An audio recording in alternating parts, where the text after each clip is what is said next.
ഈ തമിഴ്നാട്ടിലെ ഹോട്ടലുകളിലൊക്കെ ബിരിയാണിയൊക്കെ കൂടുതൽ ആളുകൾ ചോദിച്ചു വാങ്ങുന്ന ഒരു ഐറ്റം ഉണ്ടെന്ന്. അതാണ് കുസ്ക. ചിക്കനോ മട്ടനോ മുട്ടയോ ബീഫോ ഒന്നും ഇതിലില്ല. പക്ഷേ ഈ റൈസ് കഴിക്കാൻ അടിപൊളി ടേസ്റ്റാണ്. നല്ല അടിപൊളി ബിരിയാണി. വെജിറ്റേറിയൻസിനൊക്കെ കഴിക്കാനായിട്ടുള്ള പറ്റിയൊരു ഐറ്റമാണ്. അപ്പോൾ ഈ എളുപ്പത്തിൽ ഉണ്ടാക്കാൻ പറ്റുന്ന ബിരിയാണി നമുക്ക് എങ്ങനെ ഉണ്ടാക്കാൻ നോക്കാം. അതിനായിട്ടൊരു കുക്കർ അടുപ്പത്ത് വെച്ചിട്ടുണ്ട്. അതിലേക്ക് 1 ടേബിൾ സ്പൂൺ ഓയിലും 1 ടേബിൾ സ്പൂൺ നെയ്യും കൂടെ ചേർത്തിട്ടുണ്ട്. പിന്നെ അതിലേക്ക് ഹോൾ സ്പൈസസ് ആയിട്ടുള്ള പട്ട, ഗ്രാമ്പു, ഏലക്ക, പെരുംജീരകം, നിങ്ങളുടെ കയ്യിലുണ്ടെങ്കിൽ തക്കോലും കൂടെ ചേർത്ത് കൊടുക്കുക. നന്നായിട്ടൊന്ന് ഇളക്കുക. ഇത് ഇടുമ്പോൾ സിമ്മിൽ വേണം വെക്കാനായിട്ട്. ഇത് പെട്ടെന്ന് കരിഞ്ഞു പോയില്ലെങ്കിൽ. ഇത് 2 സവാള ചേർത്ത് കൊടുക്കുന്നുണ്ട്.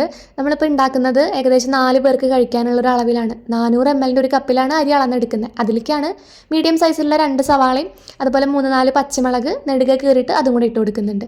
ഇത് നല്ലപോലെ വഴറ്റിയെടുക്കുക. ഇത് മുരിയൊന്നും വേണ്ട, ചെറുതായിട്ടൊന്ന് സോഫ്റ്റായിട്ട് വന്നാൽ മതി. ഒരു 4-5 വെളുത്തുള്ളിയും ഒരു കഷ്ണം ഇഞ്ചിയും കൂടെ ചതയ്ക്കോ അതോ പേസ്റ്റ് ആക്കിയതോ കൂടെ വേണം. ജിഞ്ചർ ഗാർലിക് പേസ്റ്റ് ഉണ്ടെങ്കിൽ അതായാലും ചേർത്താൽ മതി. ഞാനിവിടെ ഫ്രഷ് ആയിട്ടുള്ളത് ഒന്ന് ഗ്രേറ്റ് ചെയ്തിട്ടാണ് ഇതിൽ ചേർത്ത് കൊടുക്കുന്നത്. ഇനി എല്ലാം കൂടെ നല്ലോണം ഒന്ന് വഴറ്റിയെടുക്കുക.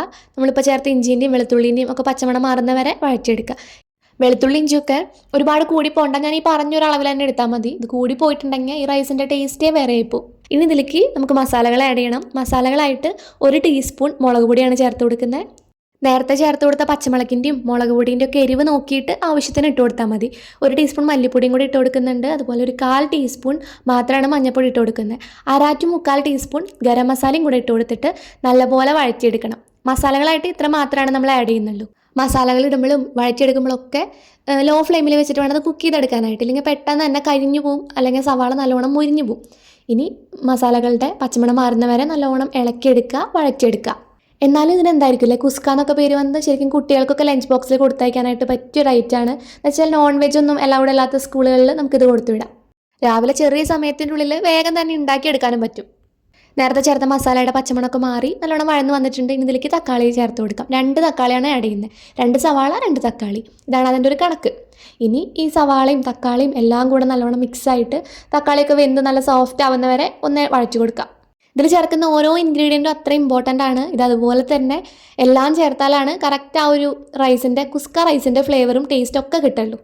സവാളയും തക്കാളിയൊക്കെ നല്ലോണം വഴന്ന് വന്നിട്ടുണ്ട്. ഇനി ഇതിലേക്ക് മല്ലിയിലയും പുതിനയിലയും കൂടെ ഒരു പിടി ചേർത്ത് കൊടുക്കുന്നുണ്ട്. അത് നന്നായിട്ട് ഇളക്കുക. ഇനി ഇതിലേക്ക് ചേർത്ത് കൊടുക്കേണ്ടത് നല്ല പുളിയില്ലാത്ത, അധികം പുളിയില്ലാത്ത കട്ടയായിട്ടുള്ള തൈരാണ്. ഒരു 2 ടേബിൾ സ്പൂൺ തൈര് ചേർത്ത് കൊടുക്കുന്നുണ്ട്.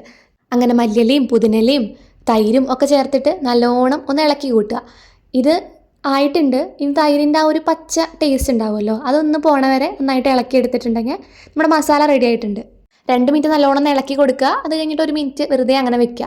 അങ്ങനെ 1 മിനിറ്റ് കഴിയുമ്പോൾ എണ്ണയൊക്കെ തെളിഞ്ഞതാ ഇതുപോലെ കിട്ടും. ഇതാണ് അതിൻ്റെ പരിമം. ഇതിലേക്ക് ഇനി അരി വേവാൻ ആവശ്യമായിട്ടുള്ള വെള്ളം ഒഴിച്ചു കൊടുക്കാം. 400 ml 1 കപ്പ് അരിയാണ് എടുത്തിട്ടുണ്ടായിരുന്നത്. 2 കപ്പ് വെള്ളമാണ് ഇതിൽ ഒഴിച്ചു കൊടുക്കേണ്ടത്. ചൂടുവെള്ളമൊന്നും ചേർക്കണ്ട. 2 കപ്പ് അളന്നിട്ട് പച്ചവെള്ളം ഒഴിച്ചു കൊടുത്താൽ മതി. ഇതിലേക്ക് ഉപ്പേ ചേർത്തിട്ടുണ്ടായിരുന്നില്ല. അപ്പം ഇനി ഉപ്പ് കുറച്ചിട്ട് കൊടുക്കാം. കുറച്ചിട്ട് കൊടുത്താൽ മതി. ഉപ്പ് ശരിക്കും മുന്നിട്ട് നിൽക്കണം. അപ്പോൾ ഇട്ട് കൊടുത്തിട്ട് കുറവാന്ന് തോന്നുകയെന്ന് വെച്ചാൽ വീണ്ടും ഇടുക. അങ്ങനെ ഉപ്പൊക്കെ പാകത്തിനായിട്ടുണ്ട്. ഇനി ഇതിലേക്ക് അരിയാണ് ചേർത്ത് കൊടുക്കേണ്ടത്. അരി ചേർത്ത് കൊടുക്കുന്നതിന് മുന്നേ വെള്ളം ഒന്ന് നല്ലോണം തിളയ്ക്കണം. വെള്ളം നല്ലപോലെ തിളച്ച് വരുമ്പോൾ ഇതിലേക്ക് അരി ഇട്ട് കൊടുക്കാം. അരി ഞാൻ നേരത്തെ പറഞ്ഞല്ലോ, 400 ml കപ്പിൽ 1 കപ്പ് അരിയാണ് ചേർത്ത് കൊടുത്തിട്ടുണ്ടായിരുന്നത്. അത് വെള്ളത്തിലിടൊന്നും വേണ്ട, കുതിർക്കാനൊന്നും വെക്കേണ്ട. വെറുതെ കഴുകി എടുത്തിട്ട് ഡ്രെയിൻ ചെയ്ത് വെച്ചിട്ടുണ്ടായിരുന്നതാണ്. അരി നല്ലോണം വെന്ത് കിട്ടാനും അതുപോലെ മസാല എല്ലാ ഭാഗത്തും ആവാൻ വേണ്ടിയിട്ട് നന്നായിട്ട് ഇളക്കി കൊടുക്കണം. ഇളക്കി കൊടുത്തിട്ട് വെള്ളമൊന്ന് തിളയ്ക്കണം. തിള വന്ന് കഴിയുമ്പോൾ കുക്കറിൻ്റെ മൂടി വെച്ചിട്ട് അടച്ചു വെച്ചിട്ട് കുക്ക് ചെയ്യാം. ഹൈ ഫ്ലെയിമിൽ വെച്ചിട്ട് 2 വിസിലാണ് അടിക്കേണ്ടത്. 2 വിസിൽ അടിച്ച് കഴിയുമ്പോൾ ഫ്ലെയിം ഓഫ് ചെയ്യുക. അതിൻ്റെ വിസിൽ കംപ്ലീറ്റ്ലി പോകാനായിട്ട് വെയിറ്റ് ചെയ്യുക.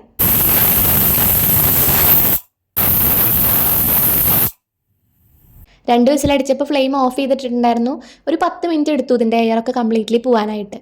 എന്നിട്ട് ഇതാ മൂടി തുറന്നപ്പോൾ നല്ല പെർഫെക്റ്റ് ആയിട്ടുള്ള റൈസ് ഇവിടെ റെഡിയായി കിട്ടിയിട്ടുണ്ട്. ഇത് കുക്കറിൻ്റെ മൂടി തുറക്കുമ്പോൾ തന്നെ നല്ല അടിപൊളി സ്മെല്ല് വരുമായിരുന്നു. ശരിക്കും ചിക്കൻ ബിരിയാണീൻ്റെയും എഗ്ഗ് ബിരിയാണീൻ്റെ ഒരു മണം ഉണ്ടല്ലോ, ആ മണം തന്നെയായിരുന്നു ഇതിന്. ഈ കുക്കർ വെച്ചിട്ട് എളുപ്പത്തിൽ ഉണ്ടാക്കില്ലേ എഗ്ഗ് ബിരിയാണി ചിക്കൻ ബിരിയാണിയൊക്കെ 1 പോട്ടായിട്ട്, ആ ഒരു ടേസ്റ്റ് ആയിരുന്നു ഈ റൈസിന്. ഇതിൽ ചിക്കനോ മുട്ടയോ ഒന്നും ഇല്ലയെന്ന് കഴിക്കുമ്പോൾ പറയേയില്ല, അത്രയും ടേസ്റ്റ് ഉണ്ടായിരുന്നു. ഇത് നല്ല മസാലയൊക്കെ ആയിട്ട് ഒന്ന് കുഴഞ്ഞ ചോറാണ്. ഒരുപാട് ഡ്രൈ ആയിട്ടുള്ള നമ്മൾ നെയ്ച്ചോറും ബിരിയാണിയൊക്കെ ഉണ്ടാക്കുമ്പോൾ ഉലർന്ന് കിട്ടുന്ന ഒരു ടൈപ്പ് അങ്ങനത്തെ റൈസല്ല. അതുകൊണ്ട് തന്നെ ഇതിനൊരു സൈഡ് ഡിഷിൻ്റെ ആവശ്യമില്ല. ഇതിങ്ങനെ കഴിക്കാൻ തന്നെ നല്ല ടേസ്റ്റാണ്. ഈ പെട്ടെന്നൊക്കെ ഒരു ബിരിയാണിയുടെ ക്രേവിങ്സ് വരില്ലേ, അപ്പോൾ വീട്ടിലാണെങ്കിൽ ചിക്കനോ മുട്ടയോ ഒന്നും ഉണ്ടാവില്ല.